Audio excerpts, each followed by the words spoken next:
Hi, it's me, Corinne Malcolm, interrupting this Trail Society with some breaking news, some fun things going on over at freetrail.com that we forgot to mention during this episode when Hillary and I recorded last week.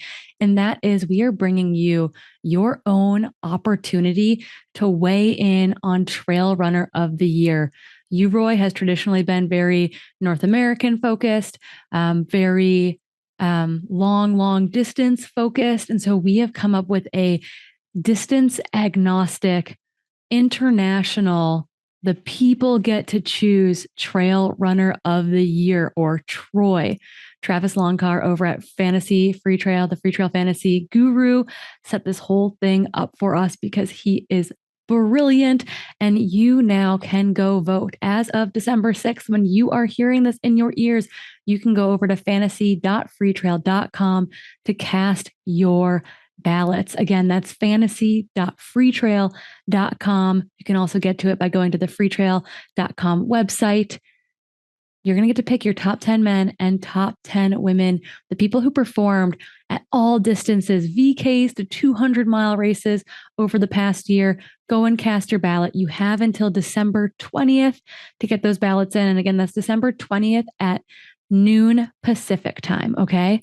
So again, top 10 men, top 10 women, your voice matters. So please go cast your ballot at fantasy.freetrail.com. This is the first ever edition of Troy, and we are so excited to get to bring it to you this year.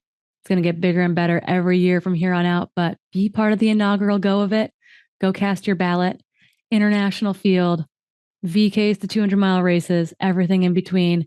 Trail Runner of the Year. Again, go over to fantasy.freetrail.com from now until December 20th to cast your ballots. Hey, hi, hello. Welcome to episode 36 of Trail Society, brought to you by our friends over at Freetrail. I'm Corinne Malcolm. And I'm Hillary Allen. And we're missing Keely Henninger today because she is off at the running event in Austin, having a grand old time. We're going to try not to mess this up royally while she's away. She's our tech guru, our tech goddess. And we'll see if we can make this thing happen. Before we dive into stuff real quick at the, some housekeeping, I need to give shout outs to the sponsors making this happen for us. And that is Athletic Greens and The Feed. If you would like to try Athletic Greens, you can get a 1-year free supply of immune supporting vitamin D and 5 free travel packs with your first purchase. All you have to do is go to athleticgreens.com/Trail Society. Again, that's over at athleticgreens.com/Trail Society to take ownership over your health and pick up the ultimate daily nutritional insurance. I had my travel packs with me in South Africa, which we'll talk about more in a little bit, but we're excited. We're renewing with them and they'll be joining us into 2023 as well. So very, very excited about that. And the other humongous shout out we have to give is to The Feed. I think The Feed is taking the trail and ultra running world by storm. More and more stuff pops up about it in my feed every day. Maybe that's targeted advertising. I don't know. Maybe we're targeted advertising now in your ears. Who's to say? But if you would like to get over to The Feed, remember that's your one-stop shop for all your sports nutrition needs, recovery tool needs, whatever it might be. I just submitted my next order and I'm really, really excited about it. But if you too would love some more snacks in your life, some coffee, some breakfast stuff, all combined, maybe you also need to order some gels with it. It's kind of a weird box, but you can have it all in one place. And that's going to be over at thefeed.com/Trail Society, where you can claim a $15 store credit. That's right. A free $15 to spend on whatever you would like. And we're going to tie that all into nutrition here in a second, because our own Hillary Allen ran for a very, very long time in the Southern Hemisphere and had to eat a lot of snacks. So while we miss Keely this week, what we're going to do is that we're going to debrief Ultra Trail Cape Town and Hilly's experience/win over there in South Africa. It's now just a couple days post-race. I literally just flew home yesterday. I'm not jet lagged at all. Ha ha ha. Yeah, shout out to Corinne for for, waking up at 7 a.m. her time to talk with me at 5 p.m. Yeah, no, my body has no idea what time zone it is. I get like lightheaded every time I eat because my body's like, are we doing meals now? Is this a thing? But I made it. I showered. It's now cold and snowy in Seattle, which is Oh bonkers. boy. Big. Like I was sunburnt last week in South Africa, and now I'm wearing sunburned now. all of my clothing. Oh. Okay, Hilly, how are you feeling post race? Just a couple days removed. Yeah, it's kind of crazy. I think I was running for such a long time, but I was so focused during those, nearly 25 hours that it went by so fast. But then like, as soon as you're done, you realize how much effort that took, both physically and mentally. And so I would describe the last couple of days as just like devoted to eating and sleeping and repeating. So, yeah, that's basically what I've been doing. And thankfully, Max, my crew chief, he was, totally zonked too, because he stayed up all night. So, he's also been doing the napping and the sleeping and the eating. So, but yeah, I mean, there's so much. I went into this race like feeling super strong, like physically. I had like a little bit of a Achilles niggle that actually, it sorted itself out before the race, just because I ended up like tapering a bit earlier, which is always uncomfortable for me, but I did it. And I'm sure Adam was like, Hillary, stop texting me all the time. But yeah, it worked itself out. So I knew that after the race, like I knew it's like a little bit of tendonitis. It's like kind of low risk. Like it actually didn't bother me in the race until the very end, but I knew that was going to be pretty pissed off when I got up on Sunday morning, which it was. But other than that, honestly, Corrine, my body feels really great, just also really tired. And I'm so happy to just like rest. Like I don't have anything planned for the rest of the year. And I'm just like, I'm really content to just like, it's finally off season. We talk about this so much and I'm so excited. Mine's here. Yeah, I was gonna say you had a super fly outfit at the awards ceremony on Sunday. You were looking good during the March of the Zombies up on stage. Yeah. Corrine knows this. This is a little bit of backstory. I have to say this. The first time, and honestly, it was also so good to be reunited with you, even though I see you all the time. It was great to finally get a hug. But Corrine, the first time that we met, I had this like floral jacket. And it's like, it's this 2017. 2016. Fall of 2016. Yes. And so we went up to like the Pilar aid station. And of course, we're like, oh yeah, it's spring tropical island. 2016. Yeah, spring. It's in May. Yep, you're right. Yeah. And so we went up to the Pilar aid station and it's like a tropical island. We're like, oh yeah, it's gonna be totally hot. And I'm like a tank top. And all I have is like from the airport, this jacket, this flower jacket. I don't even have my running jacket.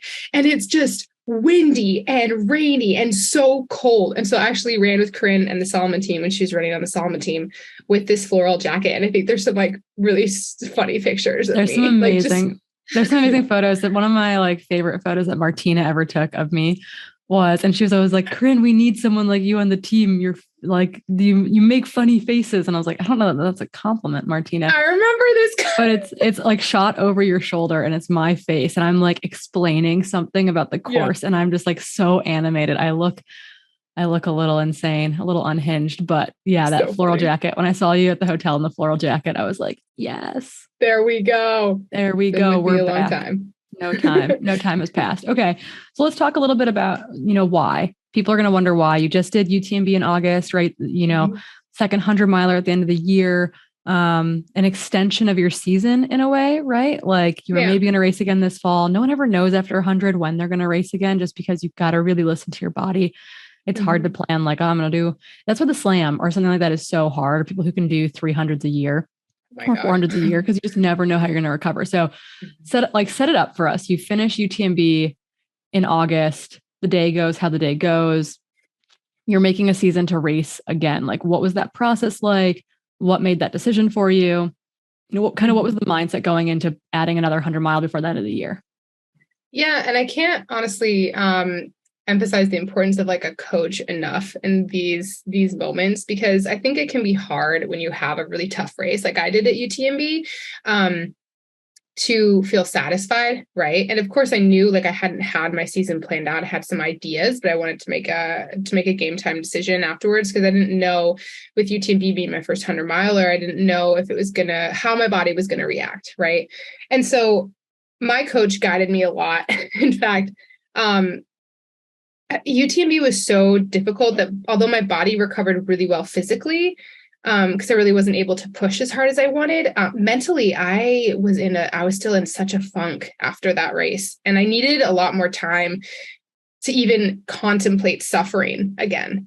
Right. Because you went to the well. Like that's the big thing, right? When you go to the well, it's like, that's different than physically going to the well. Yeah. And mentally I was in the well for romping around down there for a really long time. And I came out. I was so glad about that, but thought I was gonna get lost down there. But so actually I think like maybe 2.5 weeks after UTMB, because I was like running again, and Adam was like, hey, so we should talk about another race this season and what that looks like. He said to me, he's like, I think that we need to practice the 100-mile distance. And I use this Which word, sounds crazy. Totally. Who practices the 100-mile distance? But he's right. There's very few situations where there's no situations aside from a race where you can practice being at mile 80, right? Like I was there at TDS, but still the race is over in like 15 miles, for instance, in this, or 14 miles, 13 miles.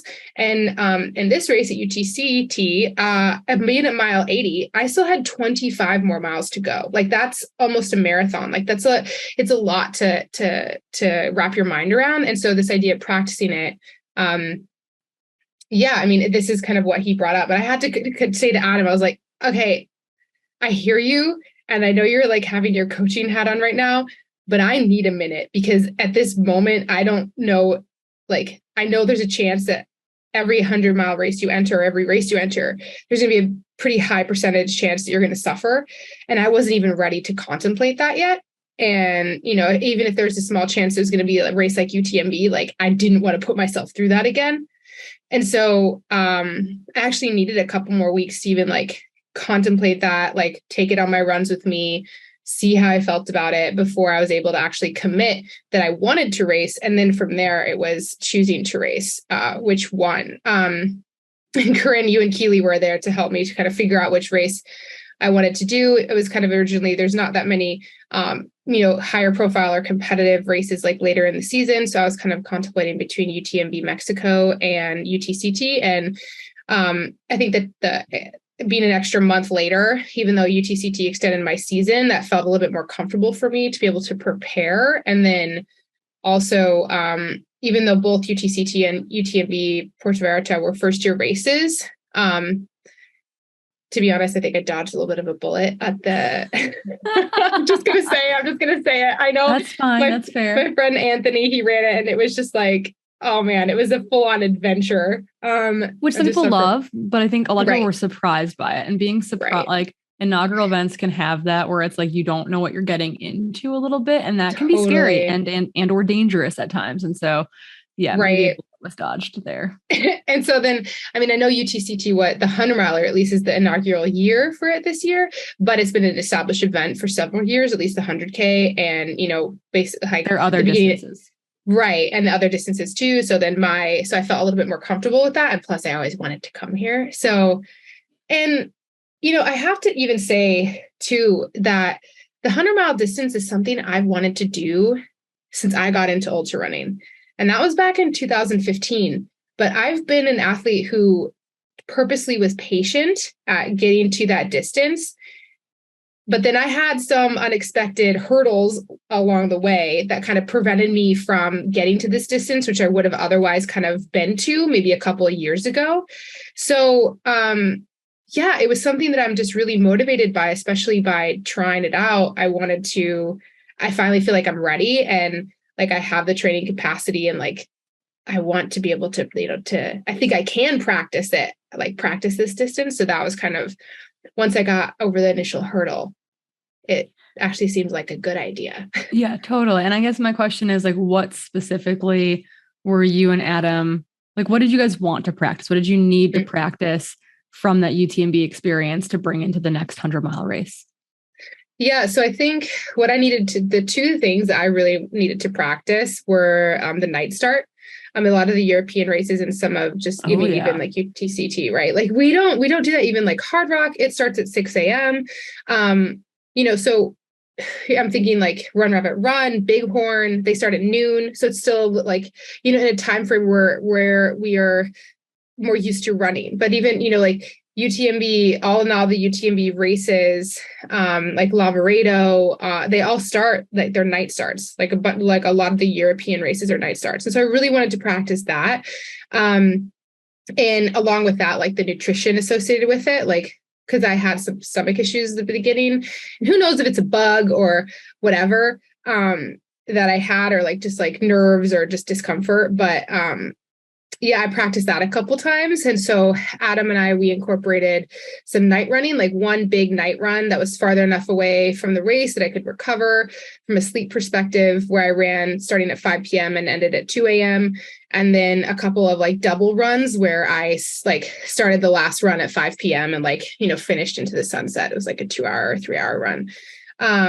So doing that. And then the other thing that I really wanted to practice and was just the mentality piece. And I've always been someone who's really honest about the importance of mental health and like sports psychology. And I worked with my sports psychologist, like I had a mission. Like I just wanted to practice techniques to use during the race, and just that mindset, right? Like I can suffer, like I know how to suffer. I know how to get through tough things. Like, just, I've done it. We all have done it. Like we all can do it, but it's being able to put yourself when you're not feeling good, and you can still be nice to yourself and still motivate yourself to push like harder, kind of even beyond your perceived limit.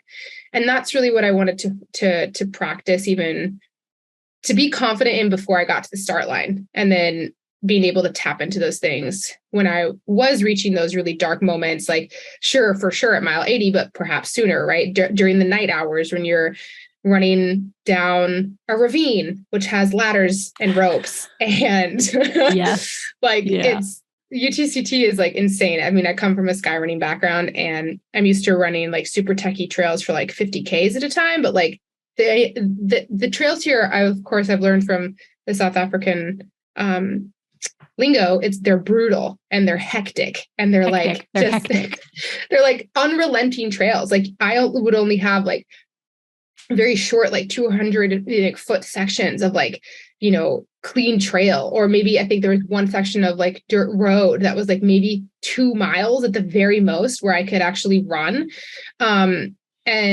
But other than that, it was just sustained technical trails the entire 100 miles, even till like literally the very end. It took a lot of mental focus, but so you have to kind of be in the right mindset, because these trails make you want to cry. I definitely did at one point, a couple points. I think we got you crying on air, maybe even. Totally, you got me crying on air about rocks and rocks and sand out there. Yeah. Oh, we know. Hilly was I heard from the photographers out on course that you were less than impressed with the rocks at one point. At one point I was, definitely. Sorry, guys. Which is okay. Am very expressive. I have to like get it out. Actually, I think there's at one point in the race where there's a photographer, and he like took a picture, and I was like, oh man, are we going up there? And he's like, yeah. And I was like at the top of a rise. So I was like hiking. And then it was like kind of like just a very slight uphill where you could run if you try, but it was hard because you're so tired. You're at like mile 80 at this point. And he's like, yeah, you're going up there. And I just yell out like a bad word. I'm really sorry, Mom. And then I start running, and I think he's just like, this girl's savage. Like, I'm just like so pissed. And I'm just like running, like, gotta get it done. But that's just me. I'm very expressive. But then like some people know, and Corrine, you know this too, is like, if I'm training back home, if I'm mad, I'll say it, but like, I won't turn around. I won't even contemplate it. I'll just be like mad for a bit and keep running forward. Well, I think that's the thing. Like I've had to do that with Steven, is like, I need to be able to express my like discomfort or my like my disdain for an activity. Doesn't mean that I'm going to stop doing it. I'm just like, I need to get it out there. Yep. And like, it would be an issue initially. Steven's like, well, why are you doing this if it's not fun? I'm like, no. It's like, it's still fine. Like, you'll know I want to stop because I'll just like stop running. I'll sit on the ground. I was like, but I'm allowed to be like, this sucks. And then continue to run up the hill because that is ultra running. Totally. I love it. It's core. Okay. So before we dive into like race nitty gritty stuff, tell us a little bit more about kind of bringing on or working with a sports psychologist as part of your team. I think it's really important for people to understand that while your coach can do a lot for you, and we're all pro, I think everyone in this room, the two of us, we're a whole two people here. The N of two is pretty good. Love coaches, coach ourselves, etc. But I love to stress to athletes that you can bring on a team of people to help you. Maybe that's a strength coach, maybe that's a PT or a physio. Maybe that's a mental skills coach or a psychologist. So I'm wondering who you're working with, what the relationship has been like, and then what were they working on with you specifically to kind of be prepared for those mental lows post UTMB going into another big 100-mile effort. Yeah. And I agree with you, Corinne. I think it's so important to have, boundaries and lines, right? Because it's like, although I have experience in, mental health and with my neuroscience background, and all this stuff, I am not a psychologist. I am not a mental health professional. And so I can provide advice with outlook and this kind of stuff, but I can't really provide exactly what someone needs if they're really looking for more direction in that. So it's the same with my coach. He's an amazing coach. He knows what to do to train and prepare me, but that's also not really his job. And it's kind of almost too much stress on him to rely on him for that. And so I found, and it's the same with a PT, right? That's the same with a dietitian, any of these things. And so I found my sports psychologist, Julie Emmerman, and I think really it's not for me, it's important who, right? But I think if people are looking for one, it's so important that you can find someone that you just relate to. And initially, immediately when I met Julie, I actually interviewed a bunch of different sports psychologists when I was looking for one, because to me, clicking with them, from a conversation piece, it's just so important. It's in many ways like working with a coach. And so Julie, I started working with her actually back in 2019 when I was living in France. And because I had initially been working with a psychologist working on kind of trauma after the accident, and kind of as I was getting back into competition, I needed to kind of work through that. But then as I graduated from that, I thought it's something that's just really helpful for me. And I know myself well at this point. And so, Julie and I, she works with professional athletes. She coaches a wide variety of athletes. But herself, she was a professional mountain biker. And, she also, she still competes. And so we had a lot to relate to. And so she's been awesome. And, I guess specifically, I mean, it's so individualized, obviously, but for me, like I mentioned, it was something I really wanted to work on staying present. What could I do in those moments where I saw myself getting ahead of myself, thinking too far in the future, of oh my gosh, this race is so long, or, these trails are completely new to me. So I was, running them blind, so to speak. I didn't know what was coming. So I really had to focus being present in the moment. And so we just worked on different techniques, for me to just stay in that moment. And, for me, curiosity is a big thing. And, I really was curious about staying curious and okay, what was over this rise? I wanted to get there. And if I was experiencing a bad moment, okay, stay curious and how long that's going to last. It will end at some point, but just kind of keeping that optimism, I guess, in a way. So yeah, kind of that was a theme, I think, that we kept on coming back to. Nice. And you think that was a big turning point in this race as opposed to UTMB? 100%, because I think I don't know what particularly it was for UTMB, but I think,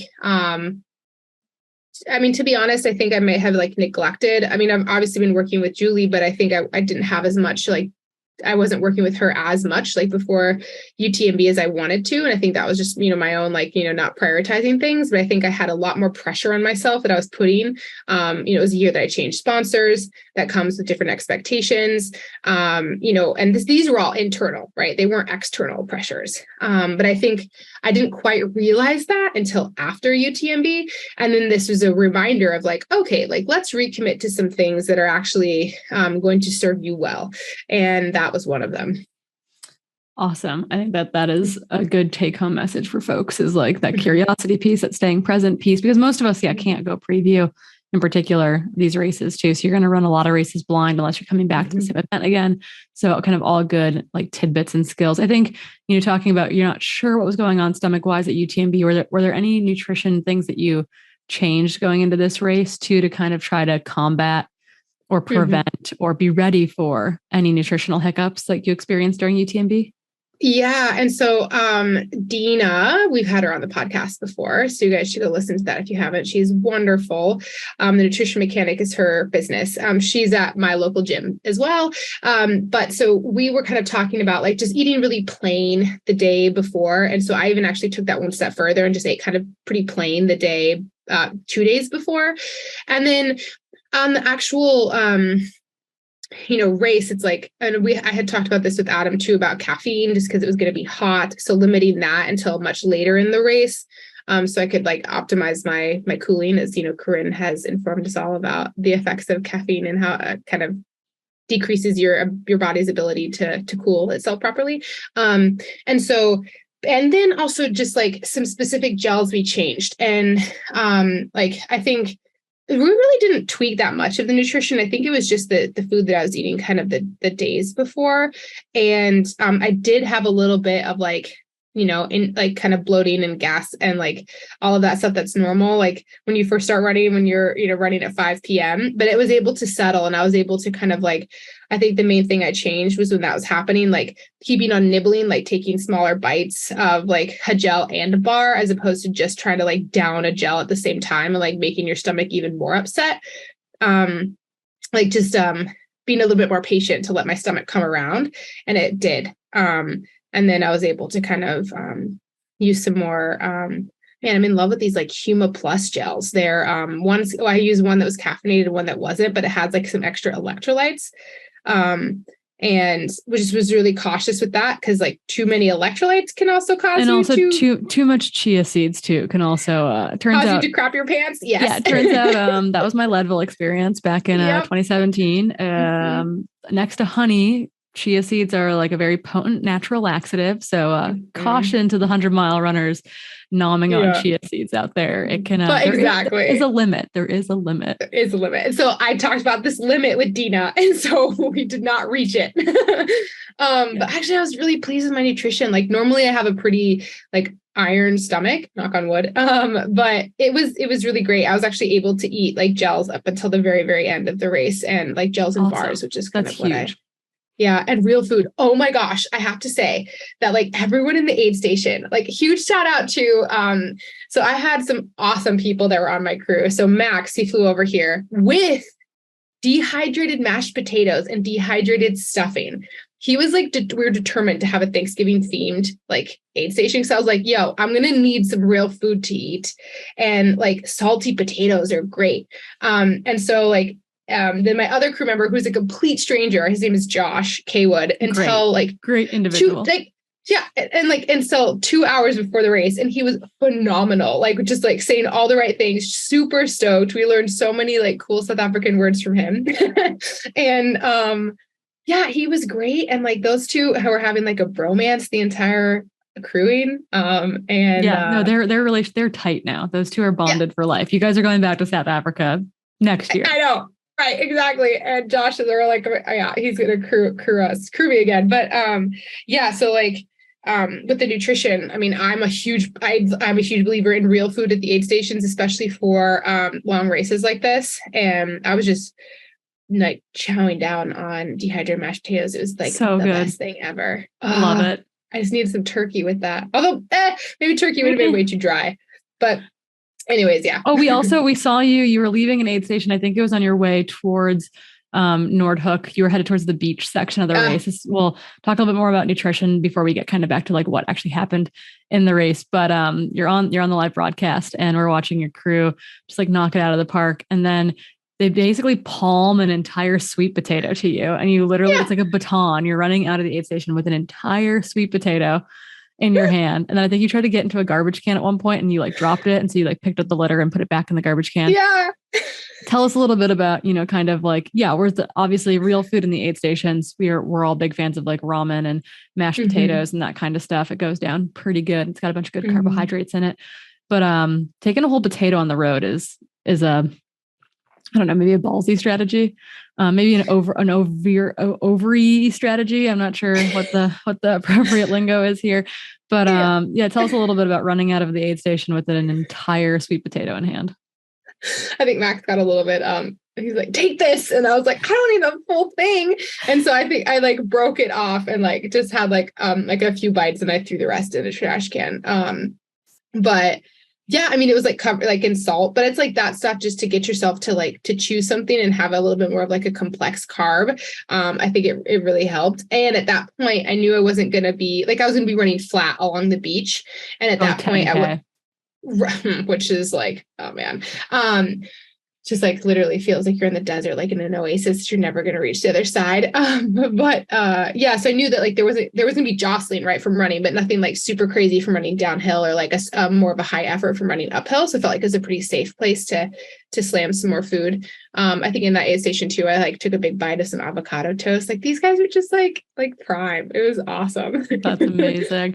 Yeah. Okay, so let's go back to the beginning of the day. You guys kicked it off at 5 p.m. on Friday evening. I think kind of you and Ragna DeBots were kind of the two big names to watch. There was a contingent, a herd or a pack, if you will, of South African women that were kind of, chasing all day long, including, the ultimate second place finisher and third place finisher were Carrie-Ann Marshall and Naomi Brand, both South Africans. They actually were the first South Africans home in the race. So big shout out to them because they beat all the South African guys to the finish line. And you guys finished 4th, 5th, and 6th in the overall. So it was really, really cool.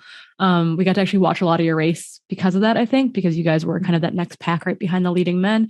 I think it was Carrie-Ann's first 100-miler, and she just like steadily kind of like caught her South African friends throughout the race, basically, I think. But you and Ragna, I think, were like really the two to watch in a big way. And sure enough, the race starts and you guys go out together and kind of settled in, it looked like, together. And then you were kind of mirroring Ragna a bit over the early stages of the race. Kind of talk us through the beginning, maybe from like that start up through Kloof Neck Corner, across Table Mountain and down that techie downhill in the wind and fog. And it looked, we didn't see any of this, obviously. We went to bed at this point, but it looked like the weather up there had to be interesting, to say the least. Hectic, if you're South African. So tell us a little bit about kind of those early stages of the race, mirroring Ragna, and then ultimately kind of, how those next little bits played out. Yeah. And so, I knew that going in. I knew that Carrie-Ann Marshall and Naomi are very strong runners. Like they've each had very strong performances at UTCT, the 100K before, which is, it draws a very strong international field. And so, I knew they weren't just going to, it wasn't going to be like, she wasn't the only one. No, she wasn't the only one I was going to have to worry about. Right. And so Ragna and I went out, I felt like very comfortable. Right. For me, I just wanted to feel like comfortable. I told myself that if Ragna was going to go out super fast, I wasn't going to go with her, but it seemed like a good pace that I could hold. And I did have to stop to go to the bathroom. And so I think there was a minute gap maybe between us and the first aid station at Signal Hill, maybe about 12K into the race. And so, but that was kind of maintained, I think, until even up the top of the Table Mountain and then down the other side of it. And so it actually, the first part of the race is relatively untechnical compared to the rest of it. It's very runnable. It's not very steep. You still have to pay attention. There's still definitely lots of rocks to come out and get you. But we watched Ragna's camera guy fall over and roll his ankle on the backside of Signal Hill. Totally. Yeah. It's pretty rocky. And so, Then coming into Kloofnek is the first aid station, and you go up this thing, and like on the live stream, it's so cool. There's this whole entire like cacophony of like cowbells and the people. mountain experience. They like had a Yes. whole Oh, it was I don't so know. cool. It was amazing. Yeah. And like I was like deaf. Like all I could do was just grin ear to ear because there's like so many people. This is kind of the beginning of that steep climb. Then you have like a little bit of a balcony trail before you hit like the super steep stairs that go up to Petroclip to the top of Table Mountain. Keep saying North Table. It's a mountain at home. But and actually at that section, like kind of the flatter section before going uphill, Naomi and some other, I forget, Nicolette, I don't know if she was, I think Nicolette. Yep. They had caught me. And I think it was really cool about this race is that because the 100-miler and there were some more international people that came, I think it really motivated Naomi and all of the South African runners to like, let's race. And they were, I think Naomi was pretty close. Those first, at least the marathon, the first like 50Ks, like we were all running very close, like her, me, and Ragna. And so once we started climbing, I kind of passed them, and then I was ahead of them on the, on the top of Table Mountain. But oh my gosh, Corinne, it was so windy. And I was actually pretty nervous about it because normally wind is like a signal to like get the heck out of there. But it was just a coastal breeze. It wasn't that cold. I actually did change into a long sleeve before heading out there because it was very misty and wet. And it like, if it's windy, you could get cold. But with the long sleeve and shorts, I was fine. But it was just like, you would have these gusts of wind that were 25 miles an hour that were sometimes like kind of jolting me around and like knocking me over. We definitely saw this later in the race, but then, and North Table Mountain, once you get to the top of it, it's downhill, but it is not easy running. It's very technical. You have to take care. It's a mix of uneven stairs, just like you have to kind of do a little bit of like scrambling. And then it's like kind of got a sand base to it too. So it can be slippery. And at this point, I knew Naomi, we were running together for a bit, like kind of chatting a little bit about our experiences at UTMB. And then I had put a gap on her a little bit. I knew she was right there, but then coming out of the aid station before Llandudno Ravine, before the descent to the beach, I had caught Ragna. And then we were kind of going down the ladder / rope section, like super steep, before we reached the beach. And we're about like a minute and a half apart. And I think maybe Naomi was that close as well. But this is kind of where I decided to make my move. I was feeling good. Like I was feeling strong. I knew that there was still a long time to go in the race, but we go up this peak called Souther Peak after this Llandudno Bay section where we go over some beach and like some boulders in the dark. And then we start heading up this steep climb, and it's not terribly long, but it is pretty steep. And I had passed Ragna at the beginning of this climb, and I just told myself, I was like, okay, like, yeah, just go. Like, I was feeling hesitant, like, okay, like, should I be passing Ragna right now? Like, do I need to be doing this? Am I pushing too early? But then I told myself like, okay, like be present. Like, how do you feel? And then now let's go. And then the backside of that, I had done this actually descent before, and it was like super fun and sandy and like one of the only flowy descent sections. Like you didn't really have to worry about rocks, although I did like trip and like fall flat on my face in the sand. I had like a mouthful of sand on this descent. But like I told myself like, Hill, like you just like, I felt myself holding back, and then I told myself like audibly no, and I was like, you can do it. And then I just kind of let it go on that descent off of Souther Peak after I had kind of put a little bit of a gap on Ragna.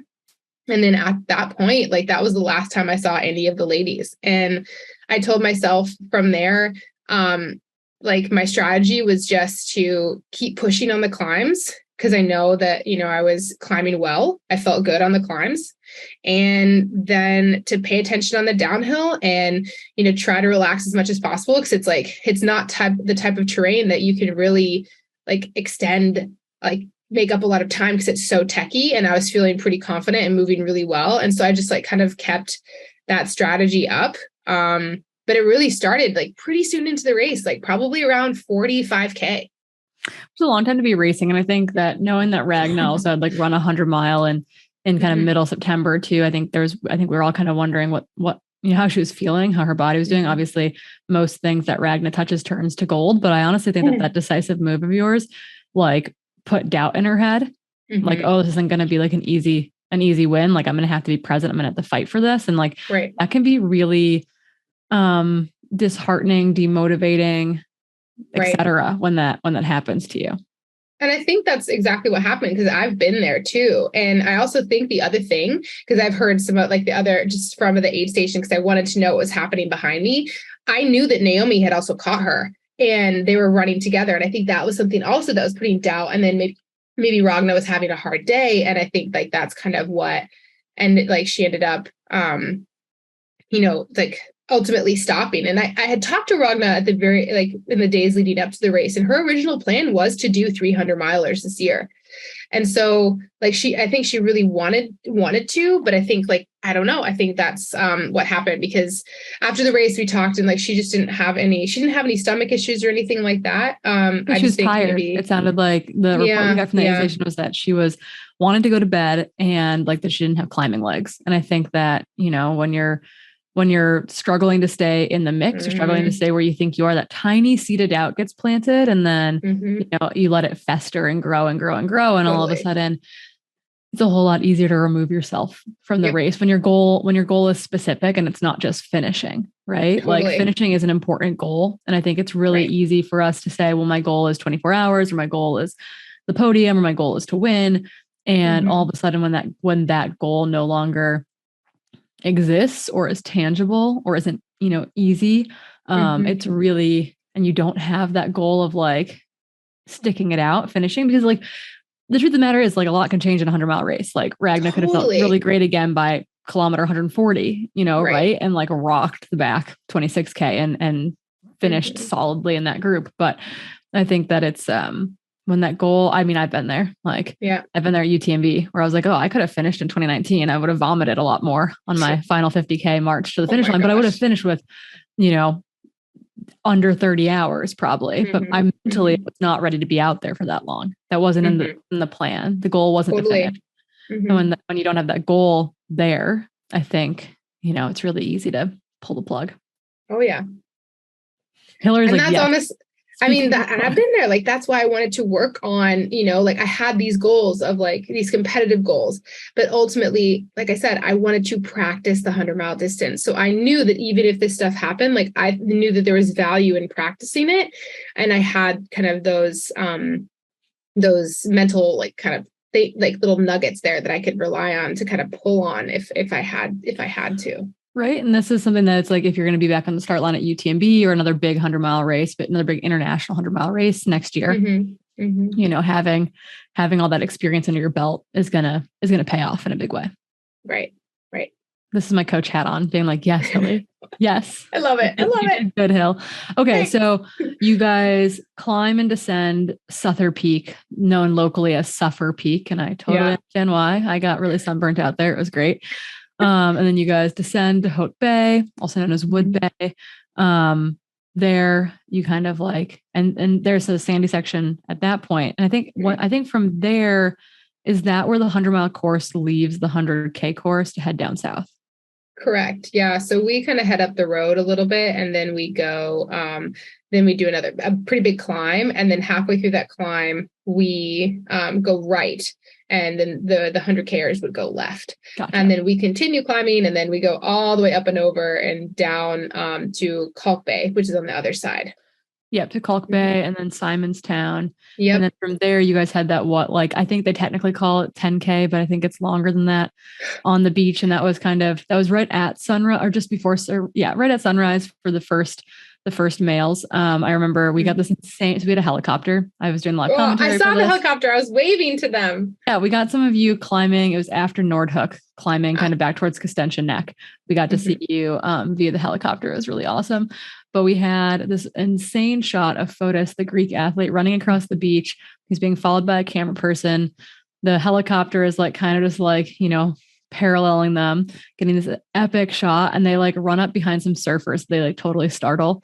Like surfers are like walking along the beach. I think you all had a few more humans out there. I think we saw some people give you guys a wave. Yeah.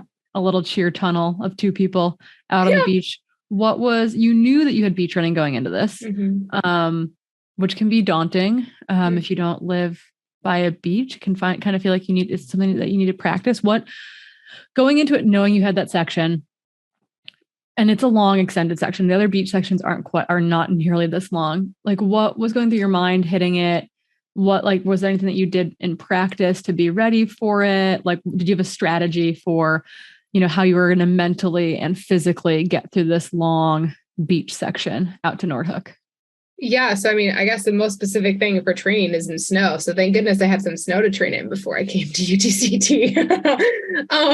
But this is also the clutch crew member, Josh. He's a surfer. And so he was actually checking tides, and he was telling me, he's like, yo, Hill, when you're going to go across Nordhook Beach, you're going to have it's going to be kind of low tide.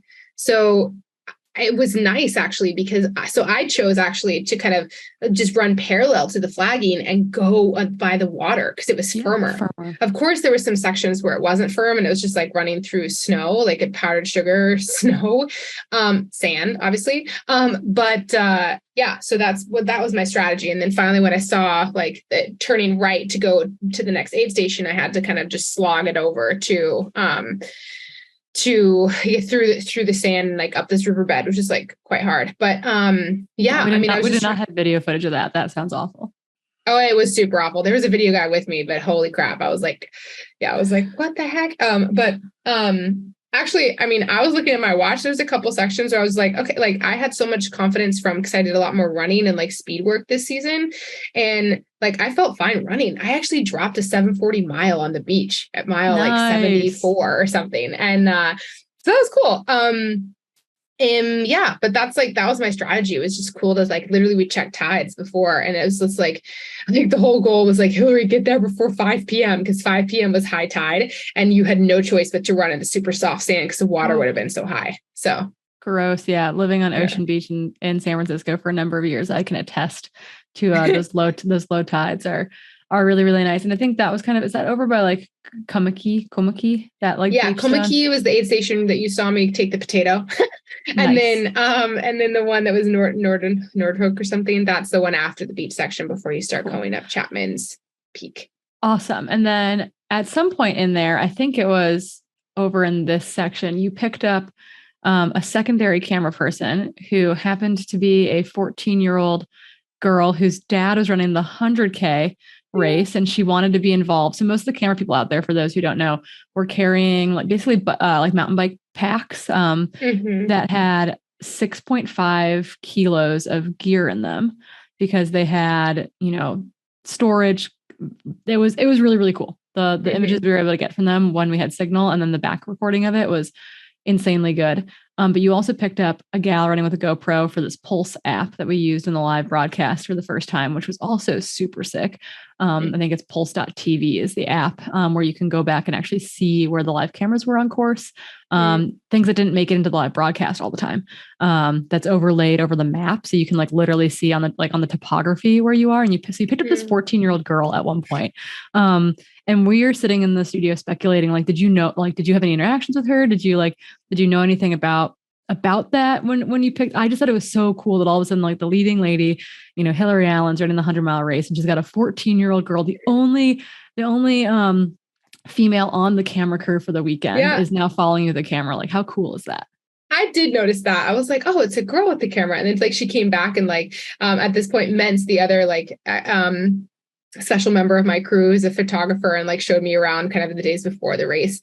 I saw him kind of at that point taking photos. And so I think he got some snaps of her following me, but she was so nice. And she was encouraging me because I was in a pretty rough spot, with the stairs and the rocks. But I was moving really well. And she was really encouraging me, saying I'm doing great. There's not that much more. But it was really cool. We had a couple cool interactions, just that kind of I do talk to the camera people, mainly also like to let them know, I was like, yo, I'm going to pee right now. Can you not video my butt? But yeah, so that was really cool. I actually did notice that like she was the only woman on the camera crew team. Yeah, it was really, really cool to get that story in studio of like, her dad was racing the 100K and they were like, get her a camera. She's going to have fun. So I thought that was, she's got the, what is the mountain range called? George Mountains, maybe. She's got the like FKT on the 6 peaks wow, that's in cool. the George Mountains, which is really impressive. So we've got a new South African stud coming up in that community. Nice. I actually don't know her name, but maybe she or her dad listens to this and they can hopefully they can come shout at us, because I thought that was phenomenal. So yeah, look for those volunteer opportunities. We'll be posting volunteer opportunities for Western States this summer too for our camera crew. We won't make you wear 6.5 kilos worth of gear. Which for those people, that's about 13 pounds, 15 pounds actually. Yeah. So. And they were running, and it's, I actually met the guy who was with Fotis for like a big 19-20 kilometer section of the race. He normally runs the 100K. And he picked that beautiful section kind of out of, I think after the beach, essentially. But yeah, they were carrying a lot of gear out there to get us all those images. It was really, really cool. Okay. So you head into the final, as you said about UTMB, 80 miles in. I think like personally 60 to 80 miles is like my least favorite part of 100, because it's like you're so far in, but have so far to go. But then again, you get to an 80-ish mile aid station, and all of a sudden it's like, I still have a marathon to run. Right. What was the mindset coming into those later aid stations or the later stages of the race, having this being your second 100-mile experience, having a little bit more experience under your belt as opposed to UTMB? So really for that, it was just to get to the next aid station. It was literally trying to like take it in digestible chunks, not thinking about what I had to go, focusing on what I could do in that moment to get me to the next aid station, like focusing on nutrition, drinking. And that's really what got me through. I just really focused on getting getting to the descent into Constantinek, to that aid station. Yeah, talking with Cody Reed. Yeah, tell us a little bit. I know that you ran into Mimi, Coco's husband, Tony, I think about 4K from that aid station as well. And you were a little desperate, maybe wondering where the frickin' aid station was. So tell us a little bit about water. That section was really long and really dry looking. It looked that way for the 100K runners. It looked that way for the 55K runners on Friday. Tell us a little bit about kind of the mental turmoil maybe in this section to get to Costantia Glen, that kind of oasis in the middle of the vineyard there. Right. And so actually I thought that the aid station was there at that kind of restaurant area where I saw Tony, Mimi's husband. And so I was just like, what? And so I had like a mini freak out moment. And I was like, okay, like they're like, oh, it's like 3Ks. I'm like, okay, I can do this. And actually I knew from watching the live feed of the 55K earlier, that the Constantinek, aid was in the middle of a vineyard. So I kind of knew what to like look for. So I was like, okay, like I thought this was here, but this doesn't look familiar. So it's gotta be further. And so just like focusing and just, I took another gel and then, ran that session, made sure I filled up, chugged some water, and then knew that I had about 8Ks to the next aid station at Alphen Trail where I could see my crew. So again, the main thing was there is just like staying calm. Like, sure, I had like a mini freak out. I'm not perfect, but I was just able also just to like get it out and then continue moving and then, not let it like affect me from like raising my adrenaline, from like panic.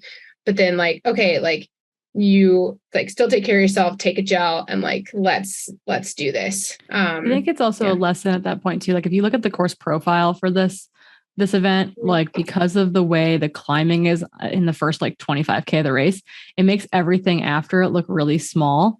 But I know that the climbing in the section is not small. Exactly. So can you talk a little bit, once again, like running blind, obviously you got to see bits and pieces of the course, but not all of it. Like how and because it's the inaugural event as well, we knew that we like sitting in studio, having, some experience with the course, like being able to read all these maps, being like, okay, like this is what we think the crux is going to be. But we know that we're not like, we'll know the actual crux after we talk to the runners after the race. And I'm wondering, like, was there a section pre-race that you thought was going to be the biggest or hardest hurdle? And then did that change during the race? Like that Constantia Glen section, I think doesn't look like anything on the course profile, but like destroyed people in both the 100-mile and 100K. That was a big one. I think the section from Nordic, like after the beach, up and over Chapman's Peak, and then climbing up, and then down into Kostinchinek, that was the crux for sure. And I think that definitely Naomi and Carrie Ann both have advantages because if you know what's coming. And so I was just, just for me, it just felt like it was never ending. And so that was both the ascent and the descent, and the traversy descent thing where you really rocky. Open up. Yeah, it was so rocky. And so that was definitely a crux. I mean, I knew that, like, but again, like those little blips on the course, it didn't look like anything, but when you're running it, it was pretty steep actually, and pretty substantial. I knew that the Table Mountain was going to be a crux, especially at night. I heard like horror stories of this Lundunda ravine, but with my, actually with my background, like I felt really comfortable and fine, even during the night. So that kind of changed, but I think that coincided. So that section from up Chapman Peak after the beach, like all the way down and over to Kostinchinek, that was like a low moment for me. Yeah. And I think we got some heli footage and some runner footage from you in that section, just kind of being tossed around by the wind a little bit through there. It wasn't quite as windy when Fotis went through there, and we got to see that on the live feed.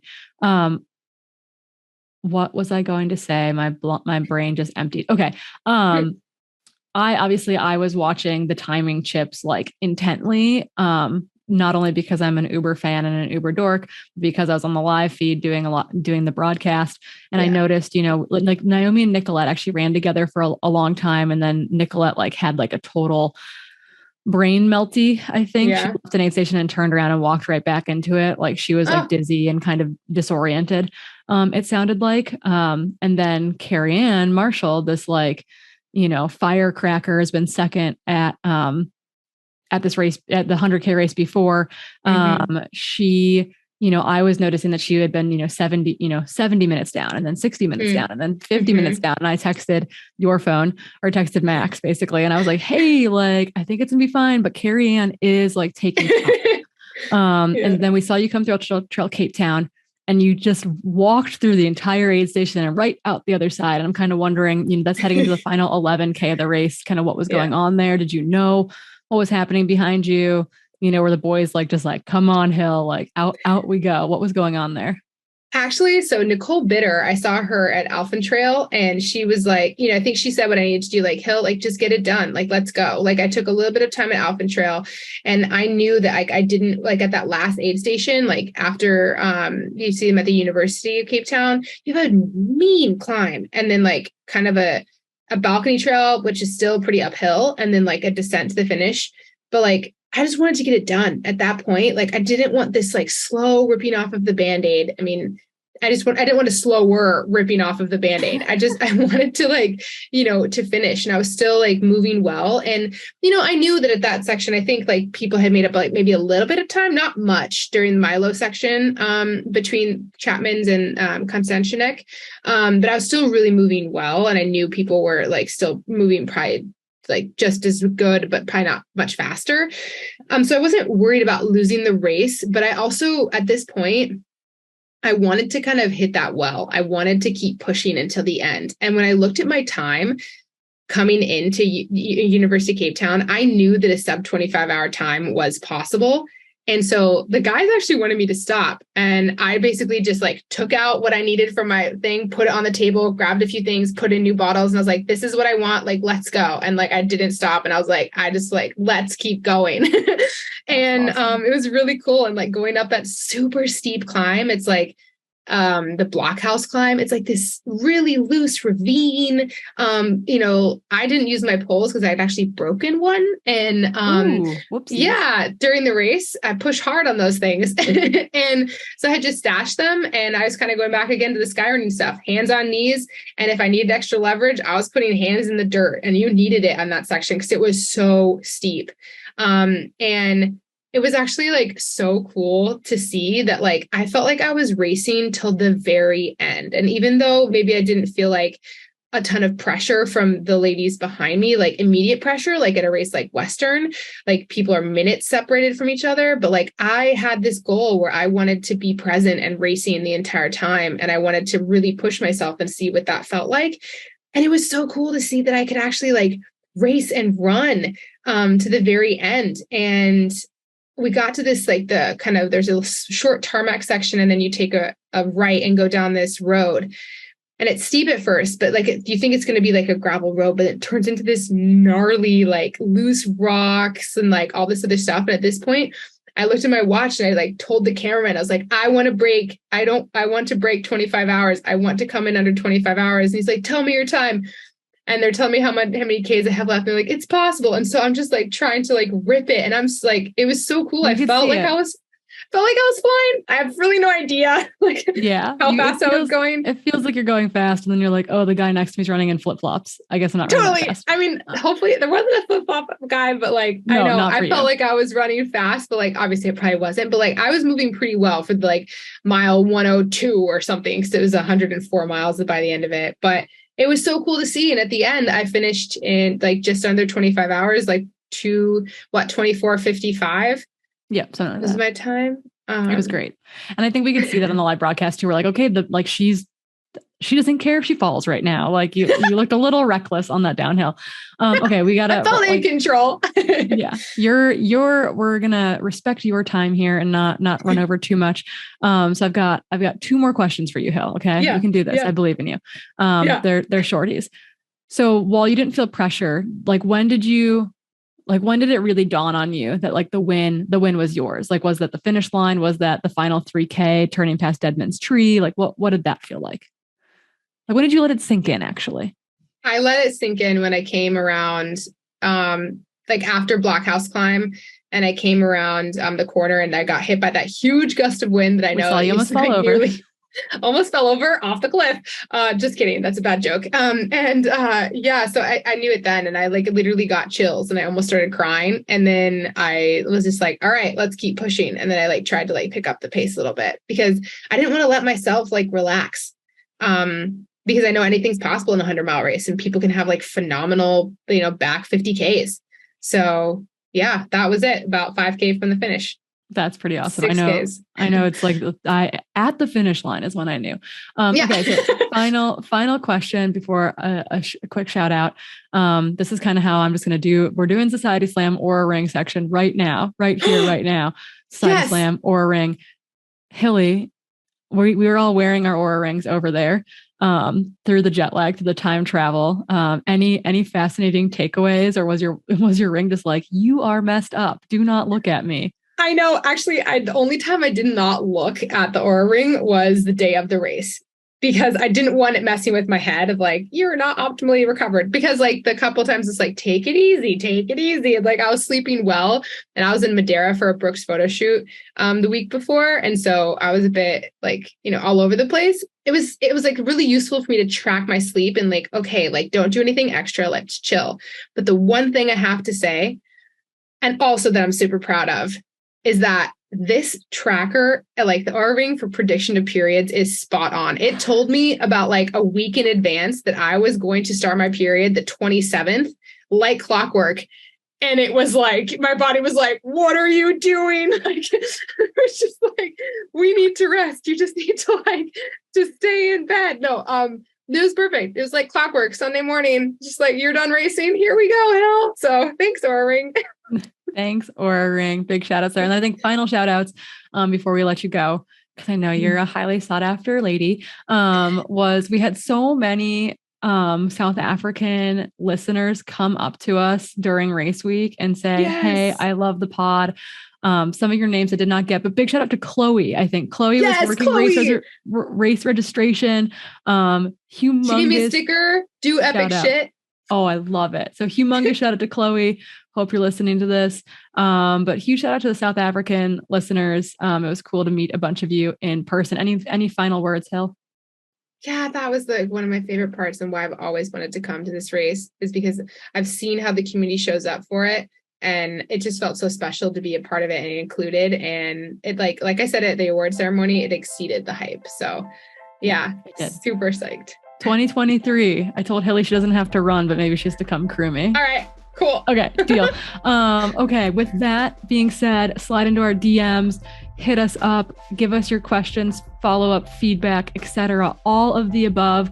Again, if you want to pitch Freetrail as well, you can write to me directly at Corrine, Corrine, at freetrail.com. I'm happy to take pitches there, looking for pitches to go into the 2023 new year. But until then, we'll see you on the trail.